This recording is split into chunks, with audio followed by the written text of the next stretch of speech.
Tidak mungkin. Tokia berteriak sambil menangis, dia tidak boleh mati, dia tidak mungkin mati, aku akan pergi mencarinya sekarang. Cukup. Kakeknya Krusno Mashita menegur singkat Tokia, mereka sudah meninggal, lebih baik kamu lepaskan dia. Keluarga kita sudah melakukan yang terbaik dengan mengantar mereka untuk yang terakhir kali, di kemudian hari kamu sudah tidak memiliki hubungan dengannya. Kamu harus menenangkan emosimu, mengantar mereka pergi, kemudian bertunangan dengan Greg. Tokia berusaha untuk bangkit dan duduk, tidak, di sepanjang hidupku ini aku tidak akan menikahi orang lain selain mereka. Bahkan jika dia sudah meninggal, aku juga akan ikut mati bersamanya. Bajingan. Krusno dibuat murka hingga memukul tanah dengan tongkat, kamu ingin membuat kakek marah. Apa yang bagus dengan mereka, bagaimana bisa dibandingkan dengan Greg? Aku sudah menerima hadiah pertunangan dari keluarga Napolo. Selain itu keluarga Napolo juga sudah berjanji membiarkan keluarga Mashita menjadi keluarga yang berafiliasi dengan keluarga mereka. Ini adalah kesempatan untuk keluarga kita bisa terbang. Jika kamu berani membuang kesempatan ini, aku akan memukulmu. Tokia masih keras kepala dan berkata, mereka sudah mati untukku. Sepanjang hidup ini aku adalah wanitanya, aku tidak akan menikah lagi. Kamu, anak sialan. Krusno mengangkat tongkatnya bersiap memukul Tokia. Bensu yang melihat ini langsung menghentikannya, ayah, sudah jangan bicara lagi, jangan membuat Tokia lebih emosional. Krusno mengalihkan kemarahannya kepada Bensu, memukulkan tongkat ke punggungnya dengan keras. Bagaimana aku bisa melahirkan orang tidak tahu diri sepertimu? Seharusnya aku sudah mencekikmu hidup-hidup. Bahkan putri sendiri tidak bisa dikendalikan. Berani melawanku, aku akan memukulmu hingga mati. Afril merasa kasihan pada suaminya, langsung maju meraih tongkat itu. Ayah, Anda sudah keterlaluan. Tokia sudah seperti ini dan Anda masih memaksanya untuk bertunangan. Bukankah ini memaksanya untuk bunuh diri? Krusno sudah dibuat murka hingga wajahnya merah. Cepat keluar dari sini, aku adalah ayah Bensu. Bahkan jika aku membunuhnya pun tidak melanggar hukum. Dasar anak tidak bisa diharapkan, bahkan istri dan anak sendiri tidak bisa dikendalikan dengan baik. Apa gunanya ada kamu di sini, hanya mempermalukan keluarga Mashita-ku saja. Paman pertama dan kedua yang melihat ini juga menyerang keluarga Tokia. Tokia, lihat hal yang sudah kamu lakukan, karena kekeraskepalaan kamu, membuat keluarga kita resah, apakah kamu tidak malu? Bensu, kamu benar-benar tidak berguna.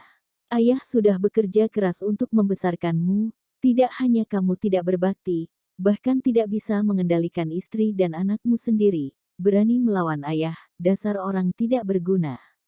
Keluarga kita tidak akan merasa kehilangan walaupun tidak ada orang tidak berguna sepertimu di dalam keluarga Mashita. Tokia yang melihat kondisi ini, hatinya menjadi dingin. Kakek selalu memihak keluarga paman pertama dan paman keduanya, sementara dalam lubuk hati yang terdalam terus menganggap rendah ayahnya Bensu. Untuk memperbaiki kondisi, Tokia tidak kenal lelah dan terus bekerja keras, mendirikan pabrik baja dan mendapat sedikit hasil. Setiap tahun uang penghormatan miliknya kepada keluarga Mashita adalah yang paling banyak. Tidak disangka semua pengorbanan yang dia lakukan ini masih kurang dibanding perkataan manis paman pertama dan keduanya. Saat ini untuk menaikkan status keluarga Mashita mereka rela mengorbankan kebahagiaannya seumur hidup. Dia tidak akan masalah jika dia tidak tinggal pada keluarga Mashita seperti ini. Tokia tersenyum sedih. Kemudian berkata dengan dingin, berhenti. Anak sialan, bagaimana kamu bisa berbicara dengan orang yang lebih tua darimu seperti itu?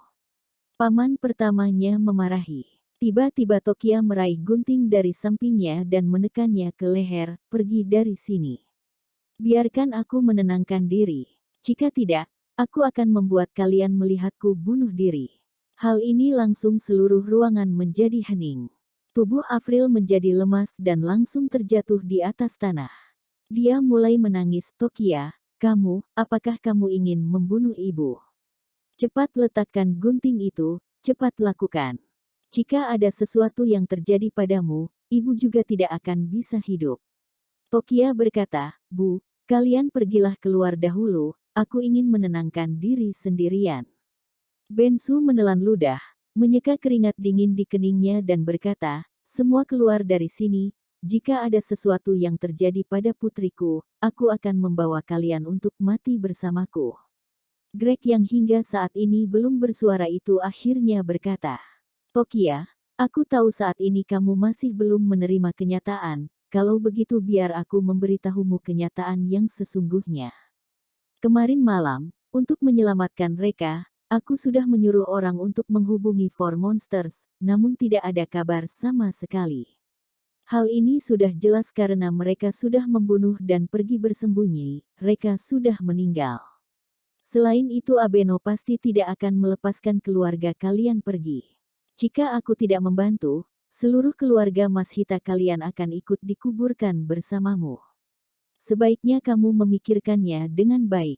Krusno juga memaki, kamu juga sudah mendengarnya. Jika Abeno melampiaskan kemarahannya kepada keluarga Mas Hita, keluarga Mas Hita kita mungkin akan dimusnahkan. Saat ini satu-satunya cara yang bisa menyelamatkan kita adalah Greg. Tokia mendengus, jangan khawatir, bahkan jika aku mati, aku tidak akan melibatkan keluarga Mas Hita kalian. Greg tersenyum menghina, kamu pasti akan datang memohon padaku. Setelah mengatakan ini, Greg membalikkan tubuh untuk pergi. Namun ketika dia baru membuka pintu, dia menemukan ada seorang pemuda yang berdiri di depan pintu. Reka. Ternyata Reka.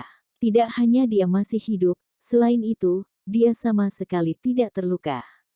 Apakah Four Monsters gagal? Bagaimana kerjasama dari 4 orang itu bisa gagal? Jantung Greg berdetak dengan kencang, muncul sebuah firasat buruk di hatinya. Reka melangkah masuk ke dalam ruangan, melihat pisau yang ada di leher Tokia, jantungnya langsung menjadi sakit seakan sedang disayat pisau. Di bawah pemandangan terkejut banyak orang itu, dia dengan perlahan berjalan ke sisi Tokia. Tokia, maafkan aku datang terlambat. Tokia merasa terkejut, kemudian dia memukulkan kepalan tinju ke dadanya, sambil menangis dengan histeris. Dia ingin melampiaskan semua rasa frustrasi dalam hatinya. Brengsek, brengsek, kemana kamu pergi kemarin? Apakah kamu tahu aku sudah dibuat khawatir setengah mati? Jika kamu datang lebih lambat, aku sudah akan bunuh diri, dasar bajingan. Reka memeluk Tokia dengan rasa kasihan, Tokia, ini kesalahanku. Tenang saja, di kemudian hari aku tidak akan berpisah setengah langkah pun darimu. Krusno menggebrak meja dengan marah, lepaskan. Reka lepaskan dia. Aku tidak akan pernah mengakui kamu sebagai menantu dari keluarga Mas Hitaku. Jika kamu benar-benar ingin yang terbaik untuk Tokia, lebih baik lepaskan dia sedini mungkin. Kali ini kamu bisa melarikan diri, namun Abeno pasti tidak akan melepaskanmu bahkan akan menarik seluruh keluarga Mas Hitaku. Saat ini hanya Greg lah yang bisa menyelamatkan keluargaku. Cepat pergi dari sini. Reka melirik Krusno dengan pandangan yang dipenuhi niat membunuh. Dialah orang yang memaksa Tokia hingga dia mengambil gunting. Greg langsung berkata dengan gembira, lihatlah, Abeno sudah membawa orang datang ke sini.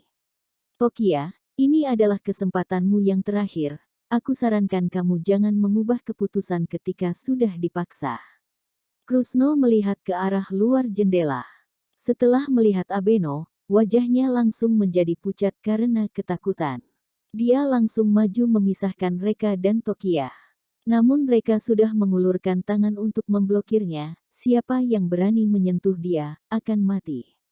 Wajah Krusno memerah, jahanam, kamu akan membunuh keluargaku. Pada saat ini, Abeno membawa orang berjalan masuk. Krusno langsung berkata, Tuan Abeno, semua ini adalah kesalahan Reka seorang, sama sekali tidak ada hubungannya dengan keluarga Mas Hitaku. Jika kalian ingin membalaskan dendam silahkan langsung mencari Reka, walaupun membunuhnya, kami tidak akan campur tangan. Namun Abeno sama sekali tidak mengindahkan Krusno, dia langsung berjalan ke hadapan Tokia. Tokia menjadi tegang, dia kembali menggenggam gunting di tangannya dalam diam. Bensu juga memegang kursi dalam diam. Ketika situasinya berubah, dia akan bergerak. Namun hal yang mengejutkan semua orang, Abeno tidak melakukan apapun. Bahkan dia langsung berlutut di tempat. Dia mengeluarkan kontrak dengan tangan yang gemetar sambil berkata, "Nona Tokia, kemarin aku sudah menyinggungmu, akulah yang pantas untuk mati. Aku dengan menyesal memberitahu Anda, bahwa aku tidak bisa menyediakan bahan baku yang cukup, aku juga tidak bisa membayar biaya kompensasi itu. Aku hanya bisa menggadaikan pabrik kepada Anda, semoga Anda bisa menerimanya." Pemasok bahan yang lain seperti Abeno juga menyerahkan kontrak pegadaian itu. Hal ini langsung membuat semua orang yang lain membelalakkan mata dan tidak bisa berkata-kata. Gila, sekelompok orang ini pasti sudah gila. Biaya kompensasi. Dengan bergantung pada kekuatan bawah tanah milik Abeno, memang kenapa kalau dia melanggar janji? Apakah Tokia berani mengatakan kata tidak? Bahkan dia masih mengambil inisiatif dan menggadaikan pabriknya kepada Tokia. Benar-benar tidak bisa dipercaya. Reka mengingatkan, "Tokia, cepat ambil kontrak itu." Tokia saat ini baru tersadar dari keterkejutannya. "Apakah kamu yang melakukan ini?" Reka tersenyum ringan, bisa dikatakan mengakuinya. "Bagaimana kamu bisa melakukannya?" Tokia kembali bertanya. Reka, menggunakan perasaan untuk menyentuh orang lain, menggunakan logika untuk membuat mereka mengerti. Tokia, dia masih tidak berani menerima kontrak itu. "Bos Abeno, batas waktu pasokan bahan baku itu, kita bisa memperpanjangnya. Aku tidak bisa menerima kontrak penggadaian ini." Abeno dibuat menjadi semakin panik. Jika Tokia menerima kontrak ini, Abeno cukup meninggal sendirian. Jika dia tidak menerimanya, seluruh keluarganya akan habis. Abeno mulai memohon dengan getir, "Nona Tokia, tolong aku dan terimalah kontrak ini, jika Anda tidak menerimanya, aku tidak akan bangkit berdiri." Semua orang menjadi lebih terkejut. Di mana ada orang yang memohon orang lain untuk menerima pabriknya? Apa yang sudah dilakukan Reka sampah ini kepada Abeno? Greg sudah dibuat murka. Ternyata Abeno mengkhianatinya. Dia menggertakkan gigi dan berkata, "Abeno, apa sebenarnya yang kamu lakukan? Kamu adalah orang yang memiliki hubungan dengan dunia hitam. Bagaimana kamu bisa berlutut dan meminta maaf pada orang seperti itu?" Jika dia tidak berbicara masih baik, namun ketika dia berbicara, langsung menarik perhatian Abeno. Jika bukan karena Greg, mana mungkin Abeno bisa memprovokasi dewa ini? Bahkan harus jatuh ke tahap seperti ini. Dia melangkah dengan marah dan menamparkan Greg. "Aku melakukan ini karena dipaksa, tutup mulutmu." Greg memegang wajahnya, memandangnya dengan tidak percaya, "Sialan, beraninya kamu memukulku, cari mati." Abeno berteriak marah, "Mati? Bahkan jika aku mati, aku akan menarikmu bersamaku." Dia akhirnya mengerti, bagaimanapun hari ini dia akan mati, lebih baik sebelum mati memberi pelajaran kepada Greg. Di satu sisi, dia bisa melampiaskan kemarahan, di sisi lain bisa menyenangkan Reka. Kedua pihak ini saling berkelahi dan Greg tidak henti berteriak. Bagaimanapun Abeno adalah seorang yang hidup dengan mafia, dia mahir berkelahi, akan menjadi aneh jika Greg bisa mengalahkannya. Anggota keluarga Mashita juga dibuat tercengang. Meskipun Abeno memiliki pengaruh di dunia hitam, namun sama sekali tidak layak jika dibandingkan dengan keluarga Napolo. Saat ini dia memukuli Greg, apakah dia sudah tidak ingin hidup lagi? Reka melempar gunting ke hadapan Abeno dengan ringan, kemudian mengutuk singkat sampah. "Mengalahkan orang biasa dengan sepenuh tenaga, apakah kamu tidak malu menjadi mafia?" Abeno melihat gunting, pandangan matanya langsung bersinar, dia meraih gunting dan menikam paha Greg. Darah langsung menyembur sejauh 2 meter ke depan. Greg berteriak seperti babi yang akan dibunuh. Teriakan ini mengejutkan supirnya. Sopirnya menerobos masuk, pemandangan di hadapannya membuat wajahnya menjadi pucat, dia langsung menendang Abeno dan menggendong Greg di punggungnya dan melarikan diri. Teriakan memekakkan telinga dari Greg masih terdengar, "Bajingan, Abeno, Reka, kalian tunggu saja. Aku akan merenggut nyawa kalian, keluarga Mashita. Dalam 10 hari kalian harus mengirim Tokia kepadaku. Jika tidak, seluruh keluarga Mashita juga akan aku habisi. Ancaman Greg ini membuat keluarga Mashita ketakutan. Abeno kembali berlutut di hadapan Tokia, kembali memohonnya untuk menerima kontrak pegadaian itu. Tokia dengan perlahan menerima kontrak itu. Abeno yang merasa lega, langsung melarikan diri dari sana. Reka tersenyum ringan. Tokia, kamu masih belum sarapan kan? Aku traktir kamu sarapan ya. Krusno yang mendengar ini langsung menjadi marah. Makan, apakah kamu masih memiliki mood untuk makan? Kamu masih berani memberikan gunting kepada Abeno, sepenuhnya memprovokasi Greg. Jika keluarga Napolo menuntut tanggung jawab, kamu harus menanggungnya sendiri. Tokia, jika kamu tidak menginginkan keluarga Mashita berakhir, dalam 10 hari pergilah sendiri ke keluarga Napolo, jika tidak kami hanya bisa menggunakan cara paksa kepadamu. Tokia menatap Reka. Dia tahu, Reka tidak akan mengecewakan dirinya. Reka berkata, Tokia, tenang saja, dalam 10 hari keluarga Napolo akan berubah menjadi marga Mashita. Mashita dari Tokia Mashita. Semua orang tercengang. Mereka awalnya mengira Reka akan berkata, aku akan melindungimu, aku akan menyelesaikan masalah keluarga Napolo ini, perkataan-perkataan seperti itu. Tidak disangka dia berkata dengan sangat arogan, memiliki ide untuk membereskan seluruh keluarga Napolo. Benar-benar mimpi yang terlalu besar. Krusno mendengus dengan dingin. Apakah kamu masih bisa hidup 10 hari lagi pun masih tidak bisa dipastikan dan kamu masih berani omong kosong seperti itu? Ayo kita pergi. Krusno membawa paman pertama, kedua dan yang lain pergi. Keluarga Tokia akhirnya bisa merasa lega. Tokia menatap Reka dengan matanya yang besar. Cepat katakan padaku sekarang, bagaimana kamu bisa menaklukkan Abeno?